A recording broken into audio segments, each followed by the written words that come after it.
Hi, I'm Jacqueline Luqman with the Real News Network. Federal judges have stopped several of Trump's initiatives to make it harder for people to seek asylum at the southern border. Having failed to force the courts to bend to his will, Trump has now resorted to backdoor and covert measures to keep asylum seekers from crossing the border. Will these measures stand up under public scrutiny, or will they draw more legal challenges and stall, as the rest of his efforts to build that wall have?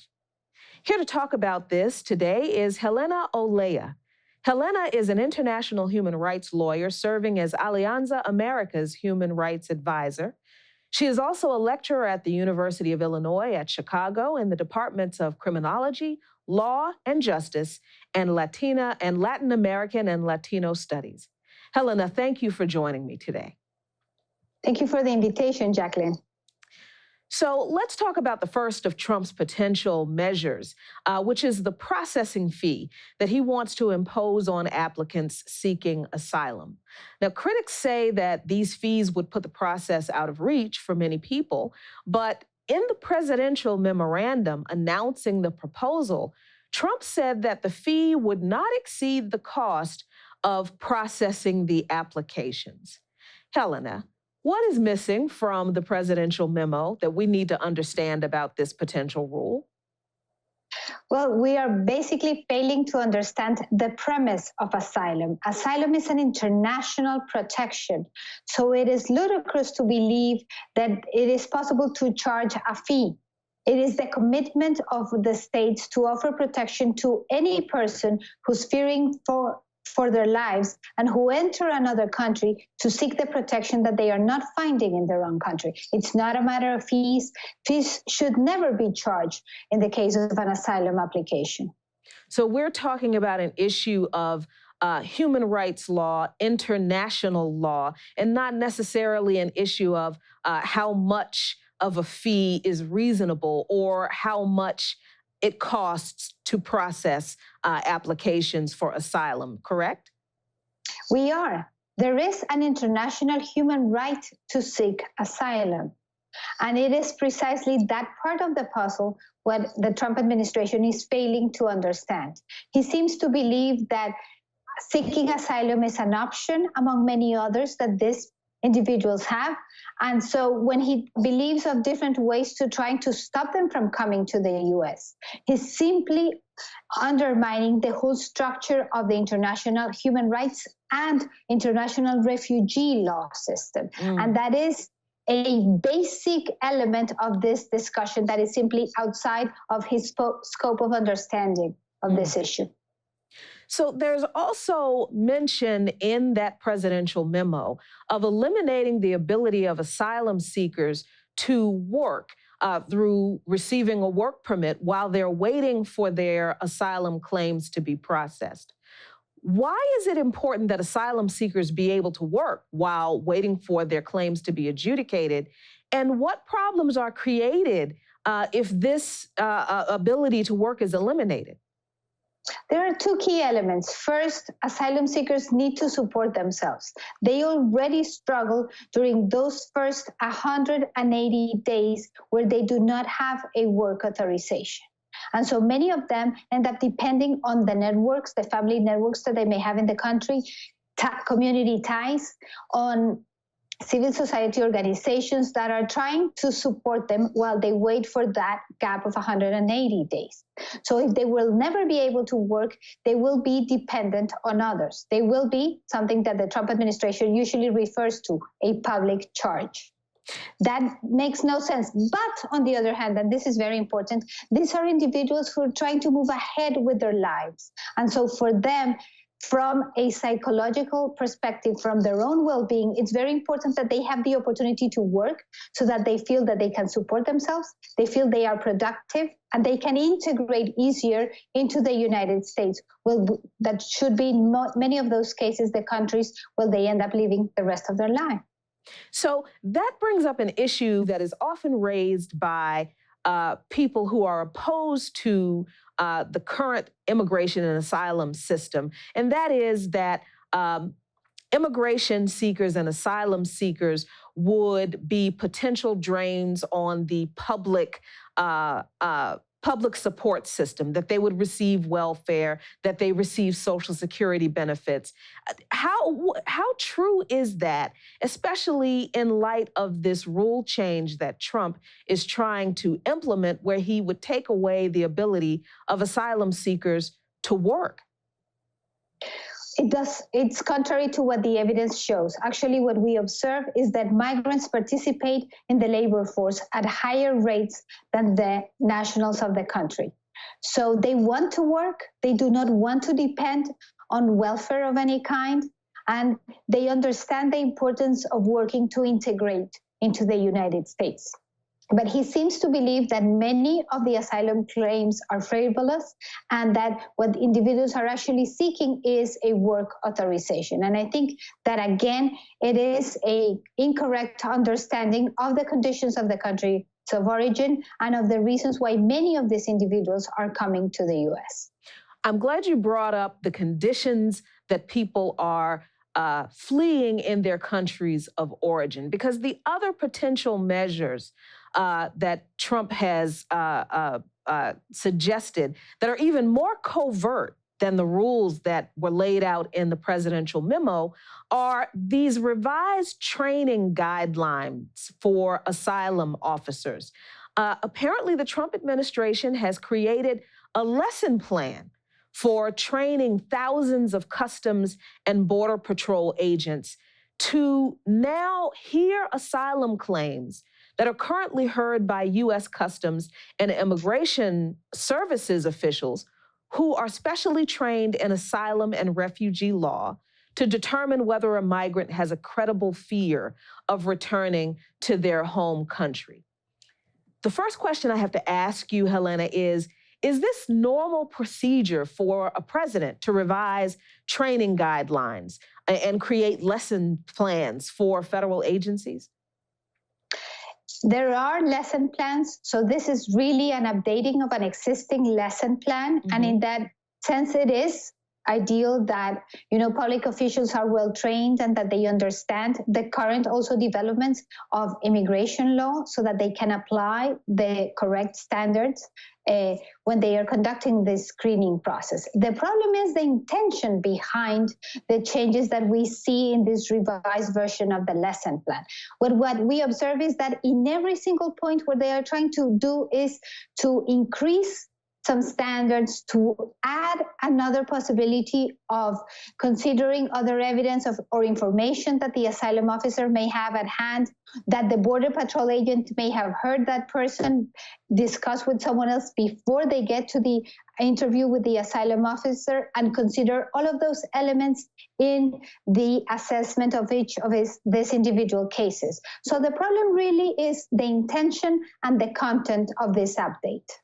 So then there is the issue of the, as you said, the intention and the content, but is there also an issue with turning these credible fear hearings, which is the first step in an asylum seeker's process, correct, over to Customs and Border Patrol agents who are getting training from a lesson plan, as opposed to having someone who is trained in legal precedent, which is the current process in which asylum seekers get a hearing with a Customs and Immigration Services, basically almost a trained attorney. Does that create problems, or will it create problems, do you think?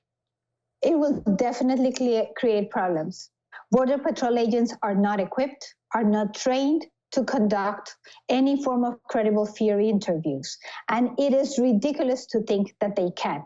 It would be the same as believing in a criminal case that a police officer may conduct a hearing to determine whether someone may be deprived of their liberty or not. They are simply not trained to do so. That's not the purpose of Border Patrol agents, and this should not even be a possibility. So that is a second concern, which is whether Border Patrol agents will become asylum officers, with what training they will become asylum officers, and clearly this lesson plan is insufficient if that is what the administration is planning to do. So let's get some facts, Helena, straight about the asylum process. Is it easy to apply for asylum in the United States? When you arrive to the border, you can, if you're able to express your fear, you may begin the process, and that would be this first hurdle, the credible fear interview. But it is a very challenging moment in the lives of asylum seekers that I think we fail to understand. They have endured a very difficult journey. Most of them travel for over a month. They have experienced, extreme heat. They are tired. They have been living and sleeping outside for many days. And suddenly they crossed the border. They had to build this strength to be able to continue this very difficult journey. They cross the border, and suddenly they have to be able to give a fair account of what happened to them, to provide details, to come with documents so that they can present that evidence as well, so that what they are describing becomes more credible. And so it's a very difficult process. They do not have any information training. They do not have an attorney with them. They are by themselves trying to explain as best as they can. In some cases, they have very little education. They may be illiterate. And so to give, a correct account of the facts, to explain what happened, who were the individuals that were targeting them, why they fear for their lives, is very difficult. And I don't think that in the US there is enough understanding of the challenges of the credible fear process. So out of this credible fear process, are most people who apply for asylum using credible fear as a criteria? Are most people who apply for asylum in the U.S. granted asylum? At the end of the process, no, the levels are very low. A significant number of individuals are able to pass the credible fear interview. And I think that one of the goals with this new lesson plan is to diminish that number of individuals who are able to pass the credible fear interview. But later on, when they go through the asylum process and through the asylum hearing, in spite of the fact that many of them may be able to find a pro bono attorney that represents them, many of them are not granted asylum. It's a very difficult process. So I want to play a clip for you of comments that Trump recently made about the asylum process in a rally in Grand Rapids, Michigan. You have people coming up, they're all met by the lawyers and they come out, they're all met by the lawyers, and they say the following phrase: I am very afraid for my life. I am afraid for my life. Okay.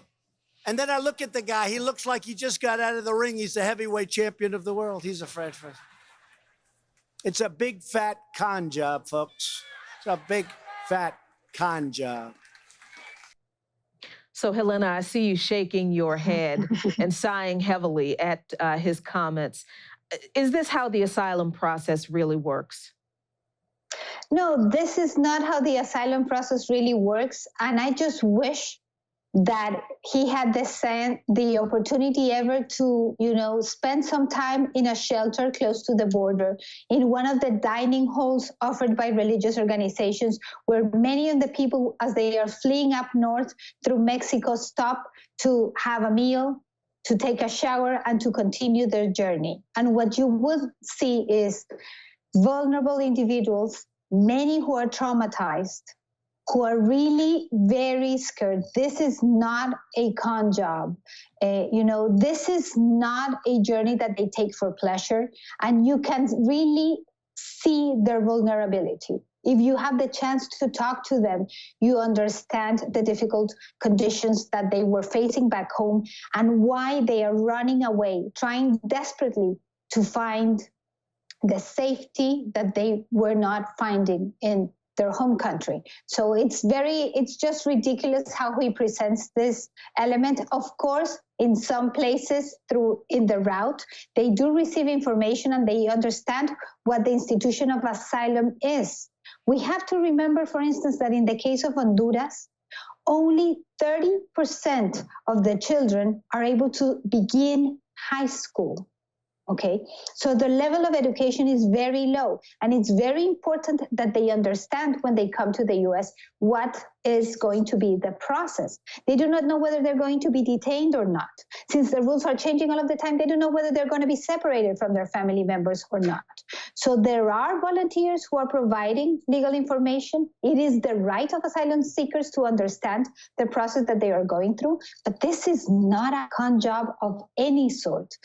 And so it's really very painful to observe the president of the US undermining the human suffering of all of those individuals who are taking that very long and very difficult journey to come to the US. Finally, Helena, who would this potential policy, these potential policies affect the most? I mean, people from predominantly which countries would be affected the most by these particular policies? Are these policies meant to be applied across the board, or are they targeted at particular groups of people? Well, what we observe when we look really at the rates of granting asylum and we look at them by country, we observe that not all nations are treated equal. So, for instance, Venezuelans are granted asylum at higher rates than other Central American nations. And that's not because the conditions in the country may be different, but the Central Americans may be experiencing greater hardship or violence, but it's because cases are treated differently. But of course, the most vulnerable, the individuals with less education, the individuals who are more traumatized, are the ones who are going to be most affected by these new efforts to undermine the institution of asylum in the US. Well, we are unfortunately out of time. We will continue to watch this issue and see if Trump's alternate wall he's trying to build with these rules will be upheld or not. And we really thank you, Helena Olea, for coming and talking to us today and explaining the issues with these potential rules changes and policies are and who they affect. And we certainly hope that you will come back again and continue to talk to us about this issue. Thank you, Jacqueline. Thank you for caring about asylum. It's very important. Absolutely. And thank you all for watching. I am Jacqueline Luqman with the Real News Network from Baltimore.